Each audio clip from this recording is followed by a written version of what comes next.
So here we are again. Last time I said at the end of my video that it might take a month or a few weeks until I'd speak to you guys again about a topic like this. Little did I know that the upcoming week would be the most violent for our country since the 1970s, and that France would be hit again.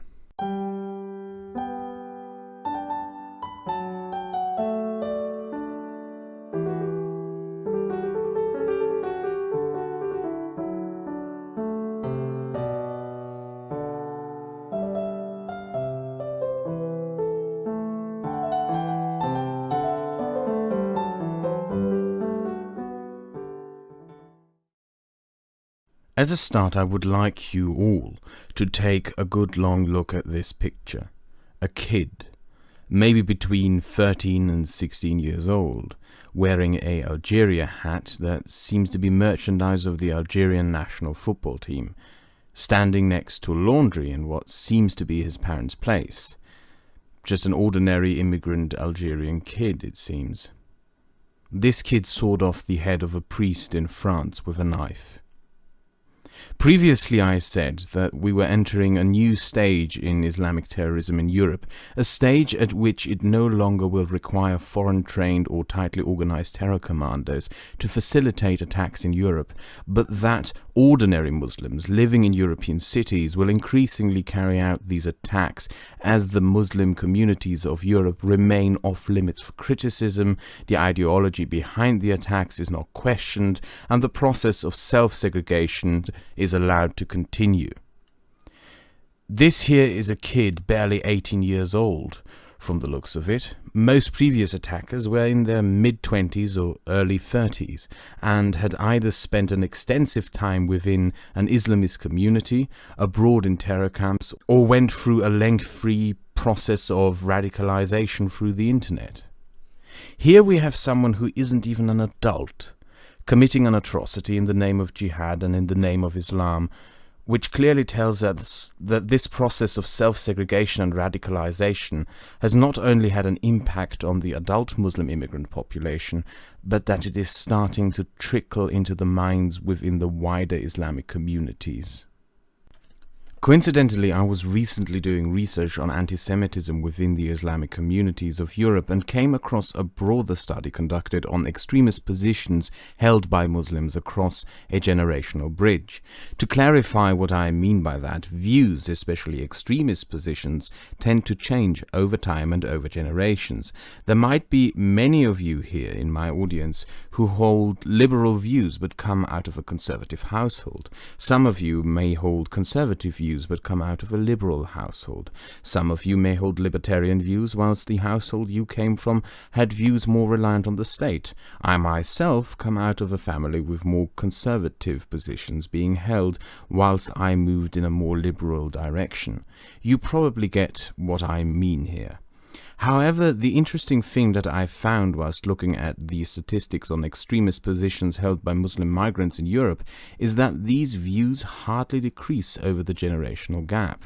Religious fundamentalism is passed on from first to second generation, with hardly a change in the amount of how many Muslim migrants are fundamentalists, as is homophobia, anti-Semitism, and general hostility towards the West. This, in my opinion, can only be achieved by a segregated segment of society, or in this case, more precisely, a self-segregated community that acts like a cult following, walling itself off from the rest of society to create a parallel society that is adherent to its own institutions, rather than the institutions of wider society, and which enforces its own monoculture in an aggressive and authoritarian way, rather than engaging within the cultural flow of society at large. When you create an in-block like that, which runs independently from wider society and has its rules of social engagement and general worldview enforced upon them by a hostile, undemocratic and toxic ideology, you should not be surprised when it is not merely a fringe set of people who develop a hostile and even violent attitudes towards wider society, but when that population group at large develops that hostile attitude and even violence. And the various polls and studies conducted on the European Muslim immigrant population do not just back this up, but have been showing this trend for years. At least 35% of French Muslims believe that violence, such as suicide bombings against non-Muslims in the name of Islam, is justifiable. At least 40% of UK Muslims want the UK to be governed by Sharia law, whilst the same poll by The Telegraph also found that at least a fifth of UK Muslims sympathise with the 7/7 terrorists, and also found that the Muslim population of Britain was becoming increasingly radical as time went by. Both the study and the poll were conducted in 2006. A poll from 2005 showed that 18% of the Muslim population believed that Muslims were too much integrated into British society, and that 38% of British Muslims believed that foreign Muslims who incited hatred in the UK should not be deported. And the situation is probably only getting worse, as a 2016 survey revealed that 2/3 of British Muslims would not report a terrorist plot to the police. The main difference between France and Germany, with the recent attacks in mind, is that France didn't have a sudden increase of the Muslim population over the course of a single year, as Germany did during the year 2015. These self-segregated Muslim ghettos have been festering throughout France through the last 30 years, and the combination of self-segregation and hostility towards wider society has created an ideal nurturing ground for violence to emerge and be directed against the wider population. In Germany, there we had a suddenly increased population of Arab Muslims, jobless and ghettoized throughout the nation, with the host society even lacking the financial means and logistical power to facilitate any kind of even attempted assimilation into wider society. What both countries, however, have in common is that this was a gigantic powder barrel placed into the middle of society, to which organizations like ISIS and their propaganda were not the initiators, but the mere spark that set it all ablaze. In the wake of the Islamic murder of a priest in France, I found this ridiculous tweet made by a Qatari news organization quoting a bishop who proclaims that ISIS was supposedly trying to pit the Muslim community into conflict with the rest, a statement that almost seems to have been tailor-made for this disgusting Islamist news network. First off, it has to be said that we don't know what ISIS wishes to do. That is simply a fact. Secondly, after what has to have been the bloodiest 2 weeks since the Balkan Wars, to go out there and say there is no conflict, that's just fucking delusional. The Islamic communities of Europe are already hostile and in conflict with the rest of society, with many behaving like 1930s Nazi brown shirts. One of the biggest differences in the past week between the attacks in France and the attacks in Germany have been the responses by the governments. In France, the president came out underlining that France is at war with ISIS and that it must win this war to preserve its values and democracy, whilst here in Germany, after a week in which we endured 2 ISIS terror attacks, a mass shooting, and the very public display of Islamic cultural values by a Syrian man who hacked a pregnant woman to death with a machete, our Chancellor, well, I heard her Mickey Mouse statement on the mass shooting, but overall she seemed to be retreating more and more out of the public eye as the situation keeps getting worse and worse. The media and political response to the recent events have been a mix of various different kinds of responses. The Bavarian state government, which had complained about the open borders policy throughout the entire migrant and refugee crisis, is now in open rebellion pretty much against what should be their conservative allies in Berlin, which isn't really surprising when you consider that they had to endure most of these recent attacks. Pundits in Bavarian local media are openly blaming Merkel and holding her to account, even calling her policy a total catastrophe, whilst the Bavarian government openly declared that the short break in its argument with Berlin over the open borders policy is over, and that they will be demanding and implementing more security measures, more surveillance, and faster deportations. When it comes to the media, I guess all of you have already seen the BBC headline, which almost proclaims that the terrorist who blew himself up in Ansbach was a victim. But I'd like for now to focus on what went on in German media during the Ansbach attack, which was something of which I don't really know what to think of. Shortly after the story broke, the main news channels for a while simply didn't report on it, until the facts broke that it was a suicide bomber. On social media I saw fury expressed over the lack of coverage, but to be fair, it is very possible that the media simply wanted to wait for all the facts to be on the table. There has been a lot of attention on Sarah Wagenknecht, who is the leader of the far-left party, The Left. When the migrant and refugee crisis started, Merkel's position on how this would be managed was the simple statement, "Wir schaffen das," which means we can do it. Sarah Wagenknecht was very critical of that statement, saying that it wasn't enough to face the enormity of the problem, and that taking in so many migrants and refugees, well, brings a lot of logistical challenges, which is a very obvious statement. This, throughout the past year, caused her a lot of problems, like when during the party congress some Antifa activists attacked her by smashing a cake in her face.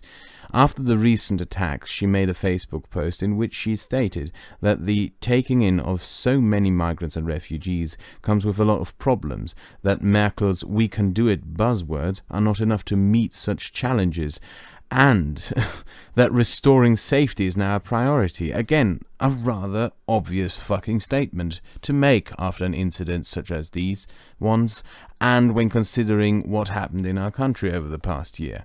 And the regressive media response went into full fucking retard mode. Huffington Post Germany foaming, "Your migrant policy stinks and you should join the AfD," calling her a repeat offender in an article that reads like something written by a 15-year-old teenager that addresses a bunch of 12-year-olds. It reads, "You are essentially equating refugees with terrorists," and that is pretty much the only argument in this shit piece. So it's essentially the hilariously stupid "not all" argument that we've been hearing for fucking years now, coming from the regressive left. Der Spiegel published 5 reasons why the refugee policy didn't cause this. This used to be a respectable paper, night posts, BuzzFeed-style trash. Number 1. Demanding a limit on annual immigration is pointless because both the Würzburg and Ansbach terrorists entered the country in different years. For fuck's sake, you do know that immigration limits mean more time for background checks and more means being available to facilitate this in an orderly manner. More importantly, it isn't true. An entire terrorist commando managed to come to Europe through the migrant route in a single year to butcher over 100 people in Paris. And what you're in essence saying is that limits might not prevent terrorists from coming in, and therefore we shouldn't bother setting any limits at all? You know that drunk driving laws also don't prevent some drunk drivers, so maybe we shouldn't have these drunk driving laws. Number 2. The migrant and refugee crisis led to the authorities losing oversight, which is a valid criticism. However, both terrorists were registered refugees who had gone through the asylum process and who showed no sign of radicalization. Therefore, secondary safety checks, as demanded by the CSU, might be pointless. Oh, they might be, yeah. Just because something might be pointless, we should put national security at risk. What a fucking joke. I would argue that the fact that these people showed no sign of radicalization calls for even stricter measures, because it means that such attackers are now able to be recruited out of the general Muslim public without us even noticing.